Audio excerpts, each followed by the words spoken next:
बिस्मिल्लाहिर्रहमानिर्रहीम, अस्सलाम वालेकुम। जैसा कि आज अल्हम्दुलिल्लाह जामा मस्जिद गदा बेग में मुकामी राजेंद्र नगर जमात इस्लामी हिंद के ताउन से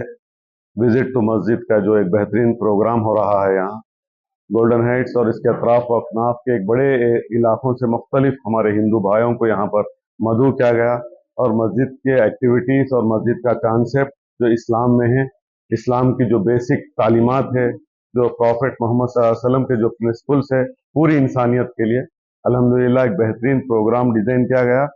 हम जामा मस्जिद गदाबेग के मैनेजिंग कमेटी की जानिब से जमात इस्लामी हिंद के ज़िम्मेदारों का तहे दिल से शुक्रिया अदा करते हैं कि आज वक्त के हालात को देखते हुए, वक्त की नज़ाकत को समझते हुए जो प्रोग्राम क्या है, इल्ला माशाअल्लाह एक बड़ी तादाद में यहाँ पर मुख्तलिफ हिंदू भाई लोग आए हुए हैं और इस्लाम की तालीमात को समझ रहे हैं, मस्जिद के कॉन्सेप्ट को, मस्जिद के बुनियादी मकसद को वो लोग समझ रहे हैं और ज़िम्मेदार यहाँ पर समझा रहे हैं। बहरहाल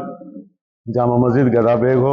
या जमात इस्लामी हिंद हो, इस तरीके से जितने भी ऑर्गेनाइजेशंस आज अल्हम्दुलिल्लाह इस्लाम की तालीमात के लिए काम कर रहे हैं, उन तमाम का मकसद यही है कि आज के इस पुरआशूब दौर में,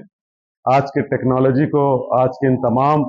चीज़ों को देखते हुए इस्लाम की तालीमात को दूसरों तक पहुँचाना और एक अंडरस्टैंडिंग एक दूसरे को फ़रोग़ देकर भाईचारगी के माहौल को फ़रोग़ देने का मेन मकसद है। अल्हम्दुलिल्लाह जामा मस्जिद की इंतज़ामी कमेटी साल भर 365 दिन में मुख्तलिफ ऐसे प्रोग्राम्स करते हैं। इसमें बढ़ चढ़ कर अल्हम्दुलिल्लाह जामा मस्जिद में अल्हम्दुलिल्लाह जमात इस्लामी हिंद का भी बहुत बड़ा ताउन है। फिर एक मरतबा आखिर में मैं यहाँ पर जितने ज़िम्मेदारान हैं उन तमाम का हम जामा मस्जिद के इंतज़ामी कमेटी की तरफ से तहे दिल से शुक्रिया अदा करते हैं। अस्सलाम वालेकुम।